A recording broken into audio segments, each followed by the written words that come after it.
ವೀಕ್ಷಕರೇ ಎಲ್ಲರಿಗೂ ನಮಸ್ಕಾರ. ಅನ್ಫಿಲ್ಟರ್ ಕನ್ನಡ ಯೂಟ್ಯೂಬ್ ಚಾನೆಲ್ಗೆ ಸ್ವಾಗತ. ಸದ್ಯ ಬಿಗ್ ಬಾಸ್ ಸೀಸನ್ 10 ಮುಗಿದ್ರೂ ಕೂಡ ಬಿಗ್ ಬಾಸ್ ಸ್ಪರ್ಧಿಗಳದ್ದೇ ಸಮಾಚಾರ ಎಲ್ಲ ಕಡೆ ಹರಿದಾಡ್ತಾ ಇದೆ.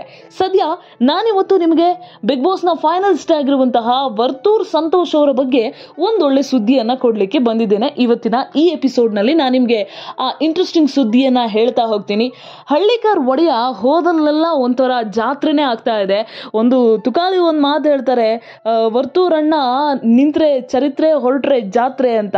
ಸೊ ಹಂಗೆ ಆಯ್ತಿದ್ದು. ವರ್ತೂರ್ ಸಂತೋಷ್ ಎಲ್ಲೇ ಹೋದ್ರು ಕೂಡ ಈಗ ಒಂಥರ ಜನ, ಒಂದು ಹಬ್ಬದಲ್ಲಿ ಎಷ್ಟು ಜನ ಸೇರ್ತಾರೆ ಅಷ್ಟೇ ಜನ ವರ್ತೂರ್ ಸಂತೋಷ್ ಹೋದ ಕಡೆ ಎಲ್ಲ ಸೇರ್ತಾ ಇದ್ದಾರೆ.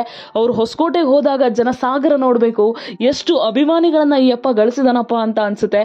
ಕಪ್ಪನ್ನ ಗೆಲ್ಲದೆ ಇದ್ರೆ ಏನಂತೆ, ಜನರ ಪ್ರೀತಿ ವಿಶ್ವಾಸವನ್ನ, ಜನರ ಮನಸ್ಸನ್ನ ಗೆಲ್ಲುವಲ್ಲಿ ವರ್ತೂರ್ ಸಂತೋಷ್ ಯಶಸ್ವಿಯಾಗಿದ್ದಾರೆ.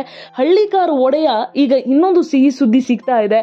ಏನಪ್ಪಾ ಅಂತ ಕೇಳಿದ್ರೆ, ಮೊನ್ನೆ ಅಷ್ಟೇ ನಿಮ್ಗೆಲ್ಲ ಗೊತ್ತಿರಬಹುದು, ವರ್ತೂರ್ ಸಂತೋಷ್ ಅವರ ಮನೆಯಲ್ಲಿ ಒಂದು ಪ್ರೋಗ್ರಾಮ್ ಆಗಿತ್ತು. ಅಂದ್ರೆ ಅವರ ತಂಗಿಯ ಮಗುವಿಗೆ ನಾಮಕರಣದ ಕಾರ್ಯಕ್ರಮ ನಡೀತಿತ್ತು. ಆ ಕಾರ್ಯಕ್ರಮದಲ್ಲಿ ಬಿಗ್ ಬಾಸ್ ನ ಎಲ್ಲ ಸ್ಪರ್ಧಿಗಳು ಕೂಡ ಆಲ್ಮೋಸ್ಟ್ ಆಲ್ ಬಂದಿದ್ರು. ಅದು ತುಕಾಲಿ ಸಂತೋಷ್ ಆಗ್ಲಿ, ಸಂಗೀತ ಆಗ್ಲಿ, ತನಿಷಾ ಆಗ್ಲಿ, ಮೈಕಲ್ ಆಗ್ಲಿ, ರಕ್ಷಕ್ ಆಗ್ಲಿ, ಇಶಾನಿ ಆಗ್ಲಿ, ನೀತು ಆಗ್ಲಿ, ಪವಿ ಅವರಾಗ್ಲಿ, ಸೊ ಆಲ್ಮೋಸ್ಟ್ ಆಲ್ ಎಲ್ಲರೂ ಕೂಡ ಬಂದಿದ್ರು. ಎಷ್ಟು ಅದ್ದೂರಿಯಾಗಿ ಆ ಕಾರ್ಯಕ್ರಮ ನಡೀತು. ಬಂದವರೆಲ್ಲ ಹೇಗೆ ಸೆಲ್ಫಿಗಾಗಿ ಮುಗಿ ಬೀಳ್ತಿದ್ರು ಅದೆಲ್ಲವನ್ನ ಕೂಡ ನಾವು ನೋಡಿದ್ವಿ. ಹಾಗೆ ಆ ಒಂದು ಪ್ರೋಗ್ರಾಮ್ ನಲ್ಲಿ ತುಕಾಲಿ ಸಂತೋಷ್ ಅವರಿಗೆ ಸಂತು ಪಂತು ಚಿನ್ನದ $1 ಕೊಟ್ಟಿರೋದಾಗ್ಲಿ ಎಲ್ಲವೂ ಕೂಡ ವಿಶೇಷವಾಗಿತ್ತು. ಹಾಗೆ ಒಂಥರ ಮನ ಸೆಳೀತಾ ಇತ್ತು ಆ ಪ್ರೋಗ್ರಾಮೇ. ಸೊ ಆ ಪ್ರೋಗ್ರಾಮ್ ನಲ್ಲೇ ಒಂದು ಹೊಸ ಸುದ್ದಿ ಸಿಕ್ಕಿರುವಂತದ್ದು ಏನಪ್ಪಾ ಅಂದ್ರೆ, ನಮ್ಮ ವರ್ತೂರ್ ಸಂತೋಷ್ ಅವರು ಗಿಚ್ಚಿಗಿಲಿಗಿಲಿ ಸೀಸನ್ 3ಗೆ ಬರ್ತಾರೆ.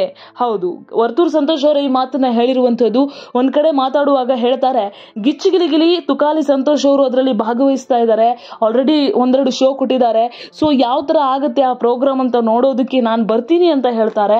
ಆಗ ತುಕಾಲಿ ಸಂತೋಷ್ ಹೇಳ್ತಾರೆ, ಬರೋದಲ್ಲ, ಅಣ್ಣನ ಜೊತೆಗೆ ಒಂದು ಸ್ಕಿಟ್ ನ ನಾನು ಮಾಡ್ತೀನಿ ಅಂತ ಹೇಳ್ತಾರೆ. ತುಕಾಲಿ ಇವಾಗ ಆ ಒಂದು ಶೋನಲ್ಲಿ ಮೆಂಟರ್ ಆಗಿದ್ದಾರೆ. ಪ್ರತಾಪ್ಗೆ ಮೆಂಟರ್ ಆಗಬೇಕಾಗಿತ್ತು, ಬಟ್ ಆಗಿಲ್ಲ. ಖುಷಿ ಅನ್ನುವಂತಹ ಓರ್ವ ಕಲಾವಿದೆಯ ಮಗಳು ಅವರು ಕೂಡ, ಅವರಿಗೆ ತುಕಾಲಿ ಸಂತೋಷ್ ಅವರು ಮೆಂಟರ್ ಆಗಿರುವಂತದ್ದು. ಸೊ ತುಕಾಲಿ ಹಾಗೆ ಅವರ ವೈಫ್ ಮಾನಸ ಇಬ್ರು ಕೂಡ ಆ ಶೋ ಅಲ್ಲಿ ಇದ್ದಾರೆ. ಸೊ ಅವ್ರ ಜೊತೆಗೆ ಈಗ ವರ್ತೂರ್ ಸಂತೋಷ್ ಅವ್ರನ್ನು ಕೂಡ ಹಾಕೊಂಡು ಸ್ಕಿಟ್ ಮಾಡ್ತಾರಂತೆ. ಸೊ ನೋಡೋಣ, ವರ್ತೂರಲ್ಲಿ ಒಬ್ಬ ಎಂಟರ್ಟೈನರ್ ಇದ್ದಾರೆ, ಅದೆಲ್ಲರಿಗೂ ಕೂಡ ಗೊತ್ತಿರೋ ವಿಚಾರ. ಯಾಕಂದ್ರೆ ಬಿಗ್ ಬಾಸ್ ಮನೆಯೊಳಗಡೆ ಲಾಸ್ಟ್ ಅಂತೂ ಕಾರ್ತಿಕ್ ಕ್ಯಾರೆಕ್ಟರ್ ನ ಅವ್ರು ಮಾಡಿ ಇಮಿಟೇಟ್ ಮಾಡುವಾಗಂತೂ ಅದ್ಭುತವಾದಂತಹ ಒಬ್ಬ ಎಂಟರ್ಟೈನರ್ ಆಚೆ ಬಂದ. ಸೊ ಅದೇ ತರಹದ ಒಬ್ಬ ಎಂಟರ್ಟೈನರ್ ಅನ್ನ ಈ ಗಿಚ್ಚಿಗಿಲಿಗಿಲಿ ಸೀಸನ್ 3 ಮೂಲಕ ಕೂಡ ಜನ ಅಪೇಕ್ಷೆ ಮಾಡ್ತಾ ಇದ್ದಾರೆ. ಸೊ ನೋಡೋಣ, ಗಿಚ್ಚಿಗಿಲಿಗಿಲಿ ಸೀಸನ್ 3 ಅಲ್ಲಿ ವರ್ತೂರ್ ಸಂತೋಷ್ ಯಾವ ರೀತಿಯಾದಂತಹ ಸ್ಕಿಟ್ ಅನ್ನ ಮಾಡ್ತಾರೆ ಅನ್ನೋದನ್ನ ನಾವೆಲ್ಲರೂ ಕೂಡ ಕಾದು ನೋಡೋಣ. ಅದರ ಜೊತೆಗೆ ಹಳ್ಳಿಕಾರ್ ರೇಸ್ ಕೂಡ, ಹಳ್ಳಿಕಾರ್ ಒಡೆಯ ಇನ್ನೇನು ಕೆಲವೇ ದಿನಗಳಲ್ಲಿ ಅನೌನ್ಸ್ ಮಾಡ್ತಾರೆ ಡೇಟ್ ಯಾವಾಗಂತ. ಸೊ ಆ ಹಳ್ಳಿಕಾರ್ ರೇಸ್ ಅಲ್ಲೂ ಕೂಡ ಸೆಲೆಬ್ರಿಟಿಗಳ ಸಮಾಗಮ ಆಗುತ್ತೆ. ಕಿಚ್ಚ ಸುದೀಪ್ ಅವರು ಅದಕ್ಕೆ ಗೆಸ್ಟ್ ಆಗಿ ಬರ್ತಾರೆ ಅಂತ ಈಗ ಆಲ್ರೆಡಿ ವರ್ತೂರ್ ಸಂತೋಷ್ ಅವರೇ ಹೇಳಿರುವಂತದ್ದು. ಸೊ ಆ ರೇಸ್ ಕೂಡ ಯಾವ ತರ ನಡೆಯುತ್ತೆ ಅಂತ ನೋಡೋಣ. ಸದ್ಯ ಅಂತೂ ಹಳ್ಳಿಕಾರ್ ಒಡೆಯ ಒಳ್ಳೆ ರೀತಿಯಲ್ಲಿ ಸುದ್ದಿ ಆಗ್ತಾ ಇದ್ದಾರೆ. ಬಿಗ್ ಬಾಸ್ ಮನೆ ಒಳಗಡೆ ಇದ್ದಾಗ್ಲೂ ಸುದ್ದಿ ಆದ್ರು, ಬಿಗ್ ಬಾಸ್ ಮನೆಯಿಂದ ಹೊರಗಡೆ ಬಂದ್ಮೇಲೂ ಕೂಡ ಸುದ್ದಿ ಆದ್ರು, ಸದಾ ಸುದ್ದಿ ಆಗ್ತಾ ಇದ್ದಾರೆ ಈಗ ನಮ್ಮ ಸೆಲೆಬ್ರಿಟಿ ಹಳ್ಳಿಕಾರ್ ಒಡೆಯ ವರ್ತೂರ್ ಸಂತೋಷ್ ಅವರು. ಸೊ ನೀವೇನಾದ್ರೂ ವರ್ತೂರ್ ಸಂತೋಷ್ ಅವರ ಅಭಿಮಾನಿಗಳಾಗಿದ್ರೆ ನಿಮಗೆ ವರ್ತೂರ್ ಅಣ್ಣನ್ ಯಾವ ಕ್ವಾಲಿಟಿ ಇಷ್ಟ ಅನ್ನೋದನ್ನ ಕಮೆಂಟ್ ಮಾಡಿ ತಿಳಿಸಿ. ಅದ್ರ ಜೊತೆಗೆ